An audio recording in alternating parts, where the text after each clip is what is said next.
ያክል ገርበኔ ወዴ በቃ ሶዴ አይ በቃ ፕሬዚደንት ኢሳያስ በአካል ከፊለ ኢንተርቪው ክገብረሉ ይደልየ ዓድኻ ፅቡቕ ኣበል እዚ ኩሉ መንእሰይ እንታይ ኮይኑ ውጪ ካብ ሃገሩ والله هذا قرشي سدتኛ ዝበልዓሉ ከምዚ ያለ እኔ ፈልጥ እየ በዓል ዘይ ዓሩ ትበሃል በላ ካልእ በሎ ኩሎም አርቦም ተዋፀ ገንዘብ ኩላ ቆርጢማት እዮም ኣብ ኣዳማ ዝነብሩ ዘዋፅዎ እኽሊ ናብ ሕፃፅ ተፈናቀልቲ ወገናትና እንዳመፀ እንዳሃለወ ብሓዊ ኣቃፂሎሞ صباح نقول تدوي للي عادي عارفه يلونس احزني نهدد يسرحت هذا نهدد خبره يقباني دهريو اسيرو كبراتن فتواتن تخاتلتي شدن رياكتس وان كما يقنيكم انا እግዚአብሔር ይመስገን ሰላም ቀን የለኩም ኣብዝና ኢሎም ማዓንቲ ቪዲዮ ዝራእኹሞም ጉዳያት ብዛዕባ እንታይ ኢና ክንዕልል ዝብል እስኪ ንቀደም ኮንቴክስት ክበኩም ማለት እዩ ዲቁ አብኡ እንታይ ዓይነት ፀገም ወሪድዎ ክሳብ መወዳእታ ናብ ሕልፈት ከም ዝበፅሕን ኣብ መወዳእቱ እንታይ ሽግራት ገጢሞም ከም ዝነበሩን ንመጀመርያ ግዜ እናነብዕን ናበኸ ኣብ ላይ ዝገለጹ ሓሳብ ኣሎ እዚ ብዙሓት ሰባት ኣሕዚኑ ስለ ዝኾነ እቲ ጉዳይ እዚ ለማዓንቲ ክንሪኦ ኢና ሓንቲ ሓፍትና ኣደይ ብጣዕሚ እንዳሰቃየት ብስቃይ ዓብያትኒ ወይ ከዓ እንዳሳቀየትኒ ዓብየ ስለዚ ኣደይ ማለት ቶርቸር ጌራትን ስለ ዝኾነት ኣደይ ሞይታ ኢሎም ተዝድውለይ ንባዕሉ ምንም ዓይነት ስምዒት ኣይስማዕኒ ዝብል ቃልያ ተዛሪባ ዘላን ታዩቲ ከምዚ ዓይነት ትራውማ ወይ ከዓ ትሽግር ፈጢሩላ ዝብል ዲፕሊ ለማዓንቲ ንዓለልና ክንሪኢና ቅፅል ቢልና ብዙሓት ዕላላትን ወግዕታትን ኣለዉ ሃይለ ደደቢት ሓንቲ ጉዳይ ኣላትኒ ዝብል ዘሎ ንሳኻ ንፕሬዚዳንት ኢሳያስ ኢንተርቪው ምግባር ናይ ቁልዕነት ጀሚሩ ካብ ቁልዕነት ጀሚሩ ክሳብ ሕጂ ዝሓልሞን ዝብህጎን ዘለኹ ጉዳይ እዩ ንምንታይ ስታሊን ከይዱ ኢንተርቪው ኣይገበረን أول سعيدون نا انترفيو زي كونس كالي إسرح يسرح خمزي بروس قال إذا قرب أنا جن انترفيو قبريب لنا له amazing باي زوي نبشر الرياكشن حدش تخونكم للشانل زي سبسكرايب مقباركم هاي ترسعوا نبارات النحر أخوينكم هنا أي رئيتكم ناس حفكم ليك يدخلوكم يزلي حصوت حدا قل حصوت قدفع الولد برهانه صبوا موز قدي لايك يزقبر لي موز حوي مالتيوم قري أساي حبشة خا صبوا حلو لنا شدن تقربون تزاربون عبيكم نقدر حاز أي مقصل له شمي قري أساي يزبهل دحر حجي كي تبالا شوي لنا له متأنقطعت وهبات النزلة كبرات فتوات نامنا يلو معن فيديو نسجرينا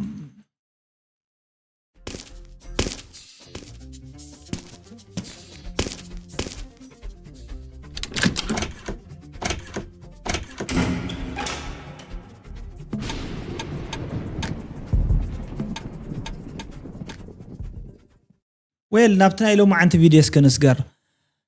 قشي ميكائيل يوم زبهالو قشي ميكائيل إفريم قشي ميكائيل يزبل مالتيو تخكلنيا سمو ولا دي اسمو من مخانو ما يفلطن بتعم ازوزس كا اماوتا يوم مويتم مالت بوزح قفعيو تفصيموم سو تسمعوا اموداتا ولا عبي سبيخون حزن سقاي نابوشتها اتو ديبلي خا يسمعكايو مالت كساب عصمخا يورديو نمنتاي تسمعوا وسكين نديقو ወይ ከዓ ንኤፍሬም بغلنا نفلط حقي ታይከይ ኮይኑ በኺዩ نسمعዮ بتعم ዝገርም ታሪኽ ኣሎ بزي ما عدا يحكيدو مالتي امان يجيب مالتي كم زهابس ስለዝፈልጥ ነዛ እንተ ዘይምጽ ሃያይሎ ኣብ ዓዳ ይሄረም مالتي ሸሙን ተወራይ ምሩ ደህሪ ነው በይም ሳረሞ እቲ ኡዝ ነበረ ጽጋበኛ ወዲ ስለዝኾነ ነዚ እንታይ ጉልበት ባዕለይ ዘይሃርሞ ኢሉ ገዛ ዓሲብ كهارمم سدلي أبوي كاسنان سيرو مالي أتو سربيت كابون دحار أب سمين تو ترحنا وسندالك أسو بون دحارمو شعو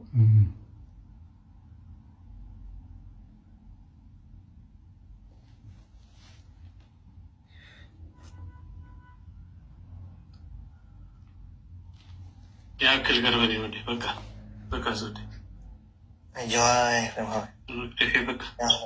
جن انتهى كلكم دقي كم محير مهارمتي أقرأ حاسيهم خالصين نيرو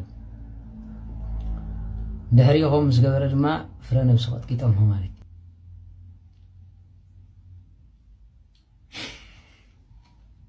دقة حاسة خص على خابوري وسميرهم عليك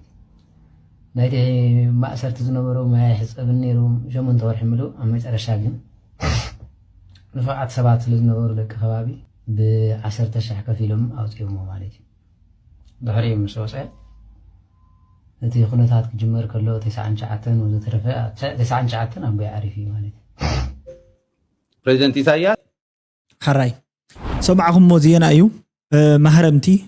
ድሕራይ ካብ ማህረምቲ ከዓ ሕክምና ኣይፍቀድን ክትወፅእ ኣይፍቀደልካን ምእሳር ጥራሕ ይኮነን እሱር ኢኻ ሓደ ጉዳይ እዩ ትህረም ኢኻ ካሊእ ወሰኽ ወፃዓ እዩ ኣብኡ ስቃይ ነይሩ መወዳእቱ ስተሪላይዝ ገይሮሞ ማለት እዩ ብካሊእ ባህላሲ ኣምኪኖሞ ማለት እዩ መኻን ከውን ፍረ ነብሱ ቀጥቂጦሞ በለኩም ብድሕሪኡ ከምዚ ስቃይ ኮይኑ ብ10,000 ብዙሓት ሰባት ከፊሎም ወሓስ ኣውፅዮሞ ዋላ ከምኡ እንትኾነ እውን በቃ ብከምዚ ዓይነት እናኸደ ማለት እዩ እናተበገሰ ዓሪፉ እዚ ከብድኻ ዝትንክፍ ዜና እዩ ናይ ብዙሓት ወለዲ ዜና እዩ ብዙሓት ወለዲ ሽሞም ኣይፍለጥን ምሸት ትድለ ኢኻ ይበሃል ወላድየ ኣብ ሰዓት 12 ከባቢ ፀዊዖሞም ቀደም ውድብ ይኹን ህግደፍ እንድሕር ደኣ ምሸት ፀዊዖምካ ሕወሓት ትኹን ህግደፍ እስኪ እንተፀዊዖምካ ማለት እዩ ምሸት ተፀዊዖምካ መልኣከ ሞት ከም ፀዋዕካ እዩ ዝቁፀር ነይሩ እዩ ዝበሃል ንምንታይ ብዙሕ ኣብ ድሕር ገዛና ወላድየ ዝነግረኒ ዝኾነ ታሪክ ኣሎ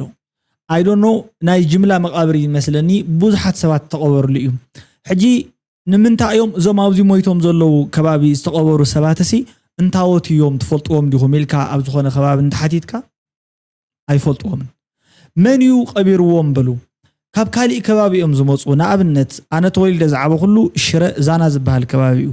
ደቂ ዛና ዞም ምሸት ጮያ ተጨውዩ እዩ ዝበሃል ብጮያ ዝተወሰደ ምሸት ካብ ዛና እንተወሲዶሞ ንተንብየን ገጽ ንዓዴት ገጽ ኣብኡ ተኸይዱ እዩ ዝቕተል ኣብኡ ከዓ ይቕበር ማለት እዩ ናይ ጅምላ መቃብር ከመይ ከዓ ዝግበር ኢሎሞ እቲ ብጣዕሚ ኣዝዩ ዝሕዝን ስንክሳር ዝኾነ ርኹስ ስራሕ ናይዞም ናይ ቀደም ዝገበርዎ ማለት ተሊኦም ይነስሉ ተዝየሊኦም ከዓ ንዕኦም ይዝመልከት ሓጢያቶም እዚ ሓደ ሰብ ክሳብ ዝተርፍ ትመቃብር ብሓባር እዮም ዝኹዕትዎ ኢሎምኩም ቶም ካልኦት ማለት እዩ ንሱ እውን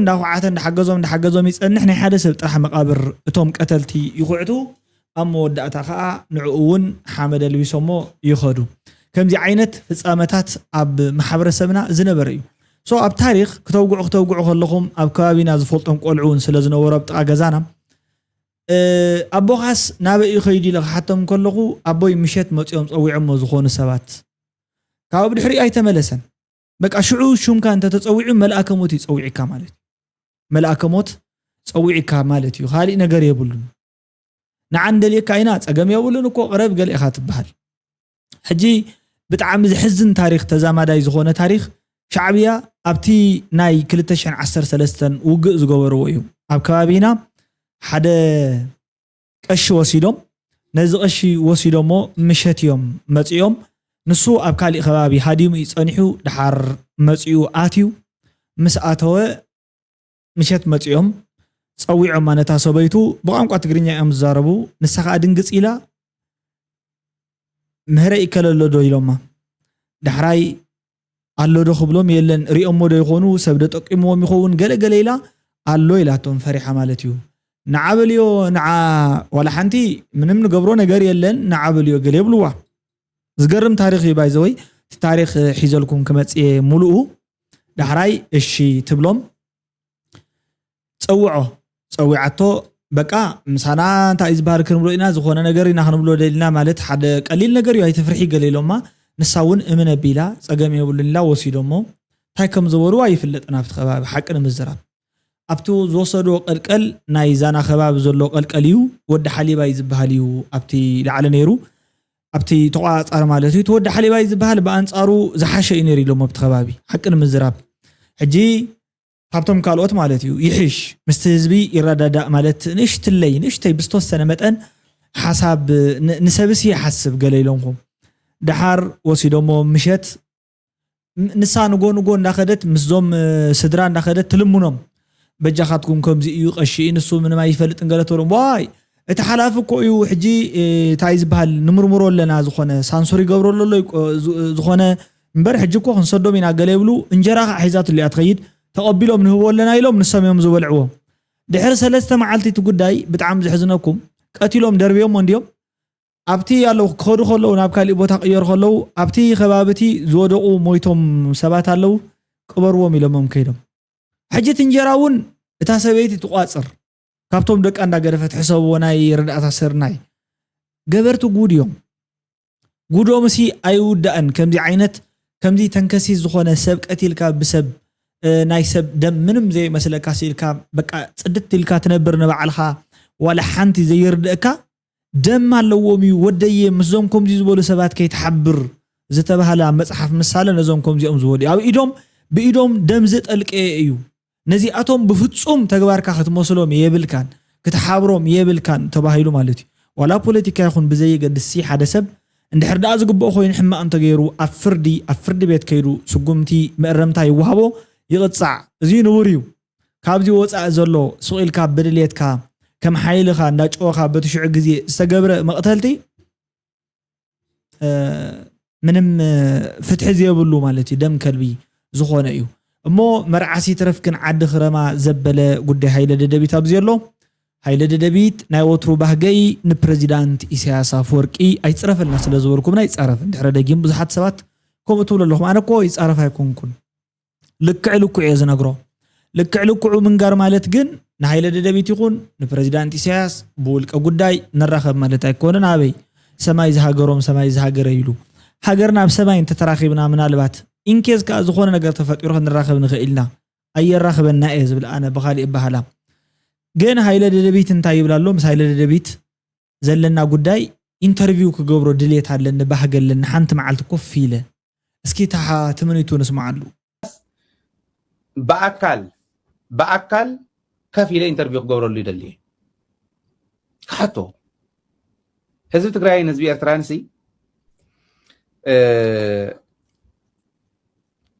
ሰላም ኮይኑ ክዘልቕ እንተኾነ ሓደ ይኾን ከምዚ ክንብል ከለና ሰይሉ ፀባብ ዝኾነ ተሓሳስባ ዘላቶ ሰብ ምስ ተጋሩ ይብል ኤርትራውን ትግራዋይ ምስ ኤርትራውያን ይብል ሓቢርካ ዝንበር ንዝበለፀ ሰላም ንዝበለፀ ልምዓት ኣብ ኤርትራ ክንዲ ህዝቢ ትረክብ ንኻሎም ልዕሊ 200,000 እዚ ኸማን ኣብ ሓደ ቤተ ክርስቲያን ናይ ካልእ ቤተ ክርስቲያናት እንድሕር ኸይድካ ከዓ ካብ ዝበዝሕ ሰባት ፈርከ ኣብዚ ንሪኦ ምናልባት ሕጂ 10,000 20,000 እዩ ዝኸውን ብሓፂሩ ኣብ ኢትዮጵያ ኣብ ኡጋንዳ ግን ናብ 200,000 ፀጋዕ ህዝቢ ከም ዘሎ እዩ ዝንገር እዚ ሲ ኣብ ሃገሩ ደሞ ዕሸላት መንእስያት ካብ ሃገሮም ኮይም ሃዲሞም ወፂኦም እዚኦም ብኣየር ዝመፁ ይመስለኩም በረኻ ብጥኢት እንዳተሳሕቱ ገንዘብ ንሰምሰርት እንዳኽፈሉ ክንደይ ሓሳራ መከራ እንዳረኸቡ እዞም ኩሎም መንእስያት ካብ ሃገሮም ወፂኦም ኣብ ኡጋንዳ ነብርሎ ኣብ ስደት ነብርሎ ውርደት እኳ እዩ እሞ ከዓሲ ካብ ቤተ ክርስቲያኖም ካብ መሻይኾም ካብ መሳጊዶም ካብ ዝኹለ የህዲምዎም እንታይ ይበል ዲኻ ትበሃል መሲልካ ንበረልና 1000 ዓመት ንገስ ይብሉ ከምዚ ዝበለ ሰብሲ ሃይማኖት ካብ ዓድኻ ከይተምልኽ ኣብኡ ሰላም ኣስኢኑካ ኩሉ ዝቅድስ ዝሓርስ ገለ ዝበሃል የለን ኣይፈልጥኒ 40 ዓመትን 70 ዓመትን ክሳብ መወዳእታ ዕድሚኡ ተዓስኪሩ ማለት እዩ ቡት ድርና ክነብር ኣለዎ ይብለካ እሞ ነዚ መንግስቲ እዚ ኣይተፅረፈልና ትብሉ ናኣዶ ኣመግሶ ዋና ተጋዳላይ ምዃኑ መን ክሒድዎ ባዕሉ እውን እኳ ኣይኽሕድን ጨቋን ምዃኑ ግን ርግፀኛ እየ ቶታሊታርያን ምዃኑ ፕሬዚዳንት ኢሳያስ ንባዕሉ ሓደ መዓልቲ ወይ ክዛረበሉ ወይ ከዓ ይዛረብ ይኾን ንመሓዙቱ ካልእ ሰብ ኣነ ይጭቁነኩም እየ ዘለኹ ተይሎት ካልእ ሰብ ግን እንታይ ዝመስሎ መሲልኩም ሕሱም መግዛእቲ ባይዘወይ መቐረት እንዳሓደር ካልእ ኢኻ ትኸይድ ትንእዶ ትጅምር ከም ኣምላኽ ተምልኾ ነቲ ሕሱም ገዛእ ማለት ከምኡ እኮ እዩ ጀማይካ ኣለዎ ሃፀይ ሃይለ ስላሴ ሲ ኣምላኽ እዩ ኢሎም ዘምልኽዎ ኣብዚ ኢትዮጵያ ከዓ እንታይ እዩ ነይሩ ይብልዎ ጭቃ ከይሓልፍ ሲ ሰብ ደቂሱ እያ ተሳጊርዎ ዝኸድ ነይሩ ይብሉ رأيهم حج حسوم مجزأتي حسوم فرحي حسوم كبرت يولد حسوم كبرت كأتاي يخون مالتيو حسوم شخمي حسوم بارنتيو أنا كم زيز بقولوا من أسي تريهم زلهم أموخا أنتاي لهم نعي كجبر بروها يفتنو نحنا كو زتسددنا نزحشنا برأينا يبلكا نزحشنا برا نمعول عدتات عدنا معبل تنديا ግን ናብ ዝለዓለ ምዕባለ ኢና ደልና ይብለካ ኡጋንዳስ ዝለዓለ ምዕባለ ወል ካብ ኣፍሪካ ናብ ኣፍሪካ እንታይ ዓይነት ምዕባለ ኢኻ ትረክብ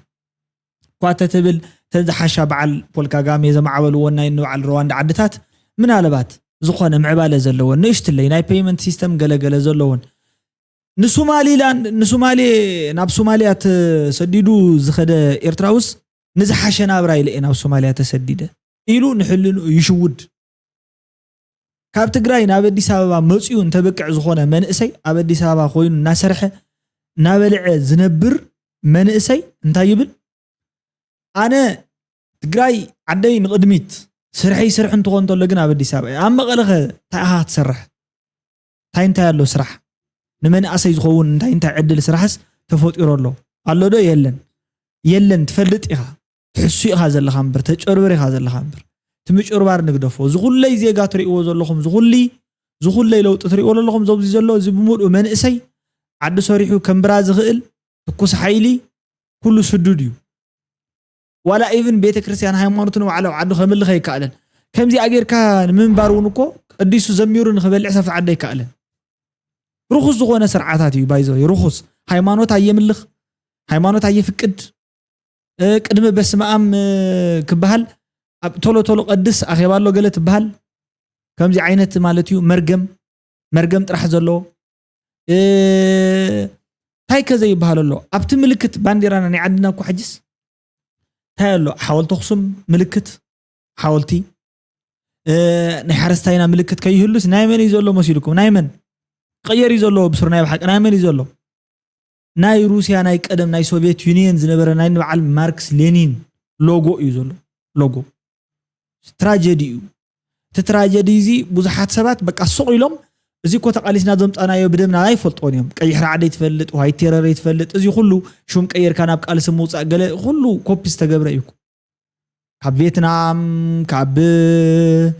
ናይ ህግደፍ ናይ በረኻ ቃልሲ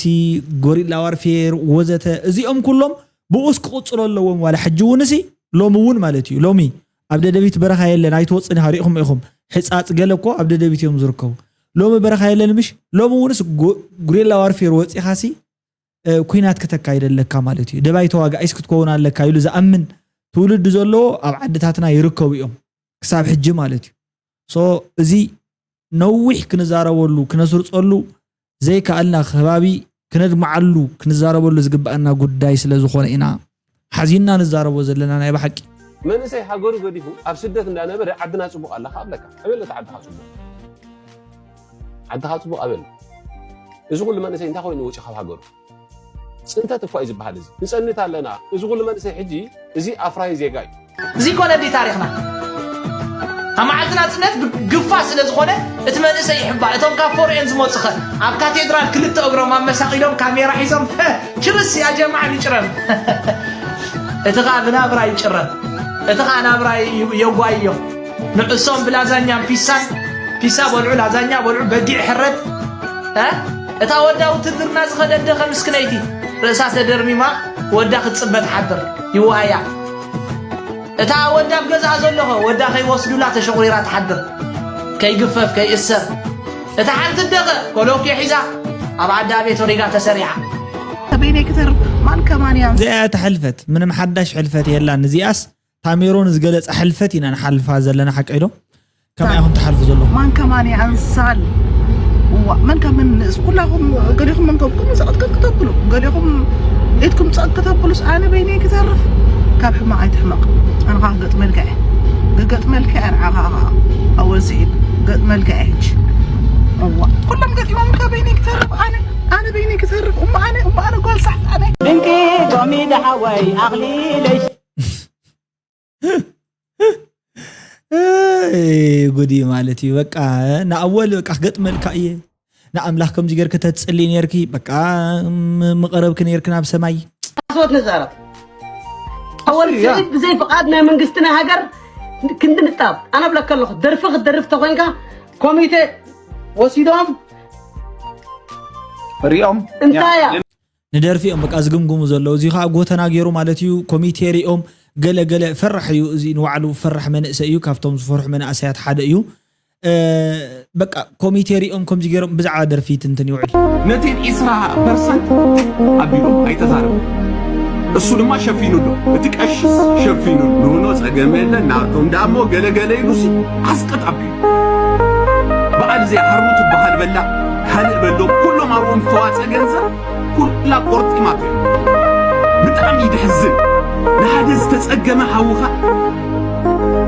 ኣብ ሽግር ንዘሎ ሓውኻ ሓው ክትበልዕ ከምኡ እኮ እዩ ኮይኑ ዘሎ ማለት እዩ ሕጂ ሓገዝ ምውፃእ ገለ ማለት እንታይ ማለት ምዃኑ መሲልኩም እዞም ሓገዝ ዘዋፁ ሰባት ባይዘወይ ገጾም ህጡር እዩ ካብ ገጾም ይፍለጥ እዩ ሓቂ ክንዛረብ እንድሕር ኮይና ውሱናት ሰባት ቁም ነገር ዘለዎም ፍርሃት ኣምላኽ ዘለዎም በርካብ ሓሊፉ ገጹ ህጡር ዝኾነ ሰብ እንድሕር ዳሪኹም ኣብ ሓገዝ ምውፃእ ዘሎ እዩ ንእግረ መንገዱ እንታይ ዝጥቀመሉ 20/80 ይብለካ ኣይተሓፍር እንደ 20/80 እንታይ ዳ ሰሪሕ ክበልዕ ኮይነ ዲ ኣብ ሓገዝ ምውፃእ እንደ ዝነብር ስራሕ በቃ ሸቅል ወይለ ሰብ ዘዋፀ ዲኻ ንስኻ ሰሪሓ ትበልዕ ይሰርሕ ኣለኹ ትርእየኒ ኣለኻ ምሽ የዋፅቐኒ ሕጂ ኸ ኣታዕይብል ኣለኹ ልበይ ከምኡ ሸቅልካ ብላዕ 20% ንዓይ 20% ንስኻ እንታይ ስለ ዝገበርካ ኣይተሓፍር እንደ ኢኻ ወደይ 5% ገለ እኳ ዘይትብል ንእሽትለይ ካብ ህዝብኻስ ባንኪ ዲኻ ንስኻ ተዋልድ ዲኻ ቅርሺ እንታይ ኢኻ ትገብር 20% ንዓኻ ዝወሃበካ መሕፈርቲ ከይትኾኑ ማለት እዩ بقنعنا إنا نزارب زلنا قنعنا بزلو منقد خا أواصيخا تركب تخيلك تذيكيلك خا حزن طرحون أخلي حاجة أو أداما زناورو تجارم فتو تجارون زواج أو أخلي لا حساس تفنقلت وجرحنا ندامس عند حلوة أو كم بليشة خوابي سراويت مكل خال إثيوبيا خمزي بحوي أكاس إلى مونا إثيوبيا مالت اللي تقرأ كمزية إذا ما قال بتعامي زحزن بايزو بتعامي زحزن أنا نتخون تلا حدش حقي زوت حدش سرعتي زوت أبتجارن تخون تلا زخونة أميت ويك أمكران تخون تلا حدش حقي زوت جيبي حدش حقي أتوت كدم حجيز جبرتو حجون زحجزو سبات على يوم نخالو كبابتات يحجزو له يوم أبناتنا أبتجارن تخون تلا جن حجز نبعلو أي فكدن نمنتاي وحدكم تجيركم كم تيجي جبركم يجلجل نتبهله تمساسالي أب كالوتنا أوروميا خبابتات شنيز بحال تقالاس حيل له أب أمحرا كبابتات كفانوز بحال حيل له أب تقراون كم تمساسالني وعلو سلذي أبانا نتخون تقول لحدش حقي وص the only option تقراواي سريحو عدل ميعو سرح عدل فتيرو تعي سرعات مسؤوليته وعدو خنبري زلو بك عند حرمو ودعتا كم زي إزيس ناي مكرا ناي بارنت راح يكون استمي خان وعلو دمسي كتسمعي بالكان كتبكس يبلكان تأميني الكاس كتزاربي بالكان نور يو نان بحال زلنا نور يو تأميني الكاونس إيفنس كتزارب يبلكان يرديكم سلازي إزي مفتحي انتايو مفتحيو ناي بعلها تناي بعلتنا سرعتهم سلازي يتعين دي مفتحي حدا أكل حدا تسقم كونسي قلمل عامتات معبل تعد حيزو عسرت قلمل خنتالات ورك خلق خنتالو يتسقم مطيجل تناتنا منقس رأيوه بدن بقيركم أستوعلو عسرت سلازت خنتال بخنتالات سي وركي دحان 10 ما يخون دحان مجنان نولسك حنت خنتالسك ولو وركي سليت أبلن زلخ وركي كابزو وص خبابي زت زلو زم سبات زياتهم كندي كيلو وركي نزم حزبታት زياتهم كقلب زخل تنايكي ማእኸላይ መንክስ ዘሎ ንግደፎ በሓጽዩ ምክንያቱ ንሱ ጠሊሞም ስለ ዝኾነ ማለት ተጠሊሞም እዮም ዞም ህዝብታት ዚኣቶም ጅሆኦም ተታሒዞም ዘለው እቲ መንግስትና ግን ባዕሉ ኣብ ኣናራኤ ምስኡ ዝቃለሱ ዘብልዕዎ ዝጸንሑ ምስኡ ናራኤ ንሱውን ካሜራ ከየልዕሎም ንዓለም ከየሪኦም ተሓቢኡ ጸኒሑ ዳሕራይ ቲክቶከራት ምስከዱ ቲክቶከራት ማለት ብስልኮም ቀሪጾም ፖስት ምስበልዎም ይኸይዱ ዞም ሰባት እዚኣቶም ሕጅውን ንሕና ከም ህዝቢ ኣብ ሓደጋ ውሽጢና ንርከብ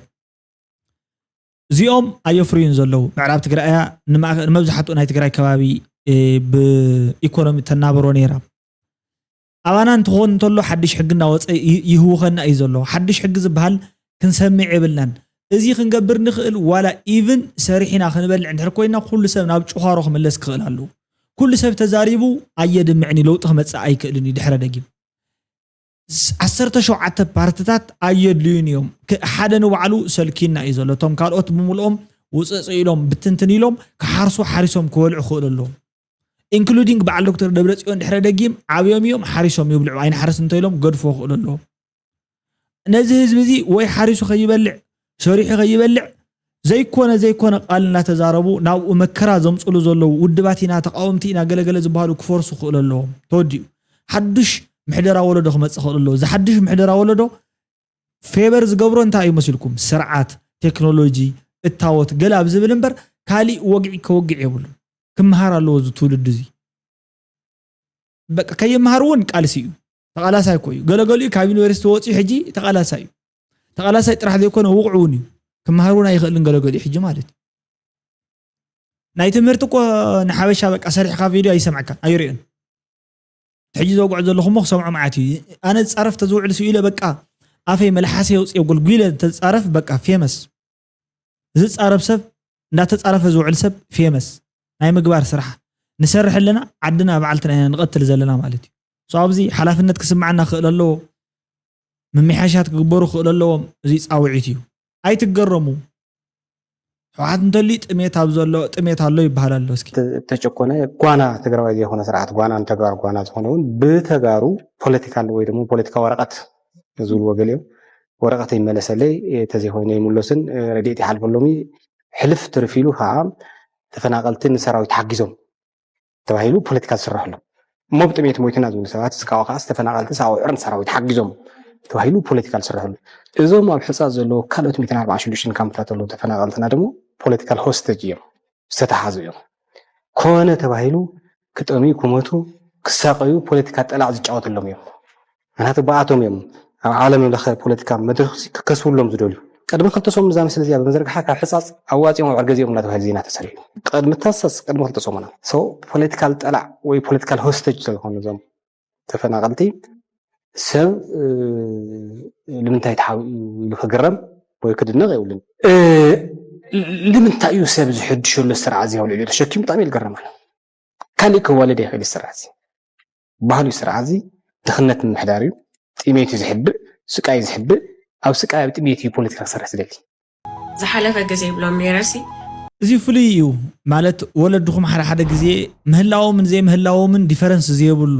ሰባት ኣለኹም ዶ ወላዲኹም ሲ ምህላውን ዘይምህላውን ኣፈላላይ ዘይብሉ ምንም እንተሃለወ ምንም ኣይገብር ዋላ እንተ ዘይህልውን ንስኻትኩም ሲ ካብቶም ብድኽነት ቆርመድመድ ኢሎም ዝዓበዩስ ሓደ ኢኹም ዋላ እንሃለወ ማለት እዩ ፎር ኤግዛምፕል ኣነ ከምኡ ስለ ዝኾንኩ ግዳይ ናይኮም ዓይነት ኣተሓሳስባ ስለ ዝኾንኩ ካብኣ እየ ዝጅምር ንኣብነት ናተይ ወላዲ ማለት እዩ ብሓፂሩ ኣይፈልጥንን ፀኒሑ በዓል ኣነ እየ ዝፈልጦ ኣይፈልጥንን ክብለኩም ከለኹ ዓብይ ሰብኣይ መንእሰይ ምስኮንኩ ከይደ እየ ዝፈልጦ ንሰባት ክሕግዝ ዓቕሚ ምስ ረኸብኩ ከይደ ይፈልጦ ማለት እዩ ሶ ክሳብ ሽዑ ዘሎ ኣይፈልጥን ኣነ እውን ኣይፈልጦን ኣብ ከምዚ ዓይነት ህይወት ዓቢኻ ዳሕራይ ሓላፍነት ይወሃበካ ስምዒታት ኣለውኻ ትራውማታይዝድ ትኸውን ኢኻ ብዙሓት ነገራት ከዓ ናብ ኣእምሮኻ እናመፁ ቅጅል ይብሉኻ እዮም ጽቡቕ እንዲ ተማሂርካ ትዓቢ ኢኻ እኮ ምናልባት ኣብ ልዕሊ ካልኦት ዝተፈፀመኒ ከይፍፅም ክትብል ክትጥንቀቕ ትኸውን ኢኻ ግን ከምዚ ዓይነት ህይወት ዘለዎም ሰባት ድሕሪ እዋን እውን እናተመላለሰ ስለ ዝዝከሮም ከምዚ ሓፍትና እዚኣ ዝበለ ስምዒት እዩ ዘለዎም ማለት እዩ ተሰሚዕኹማ ወሳናይ ዝኾነ ቁም ነገር ወይ ከዓ ትምህርቲ ክትነገረና እያ ሓፍትና ንስማዓ እያ أنا خاب قلعي كله مالت I said like my mom tortured the shit out of me mentally, physically, emotionally بزحنا دارا بدي لهني and I don't have any contact with her أساعدني أقول لك أجلس torture time مخانتو ترديكو contact completely عطو وسيلة مالتي بهوات الله دام ويتاري عيفلقني كفلت وانا يدلني أنا صباح نقو على تدوي للي عادي عارفة يلونس أحزني ولا محزتي عادي قال خلونا خلوص I get shocked like okay عادي بالله تعصب you know I don't have that أنا بيني عبي I was always in survival mode so أبزر أنا community كوميرس ألا أب comment أتنا دي خليف كتب لك أتنا أبوخ خم نأبو ري صراحة أبو نأبو خبر أي قبوني ناد ري صراحة هذا ناد خبر أي قباني أقول كلين السخاتكم كم دك أسبات كال سب زحلو فوق أنزا ولا نحن أي نحلو فوق كال سب كحلو فوق الله compassion لنفسنا بنفسهم بطايتنا أجوخنا يمبال منفس كلنا يقبات صبات زي توانا بالإختنا لو ما عند فيديو كسب مودة أتتخطاتي لكم عليلنا أو قعنا حسابنا قليسنا لنا بوزحات سبات صنفي حيسكم سلات سمعوا نت فيديو زي كسامة معكم يخيل ከምዚ ዓይነት ነገር ከኣነ ድሕረ ደጊም ከምፅእ ድሌት ኣይብለይን ማለተይ ንሓሳባት እምበር ንሰባት ንውልቀ ሰባት ክማጎት ግዜ ከጥፍእ ኣይደልን ታይዳ ኣይ ክገብር ዝደሊ ምናልባት እንተኽኢለ ኣብርሆት ንእሽትለይ ተስፋ ዘለዎም ዘረባታት ብምዝራብ ንሰባት ክገንሕ ሙከራ ክገብር ክፍትን እየ ንባዕለይ እውን ክግንሓሉ ናተምሃር ኩሉ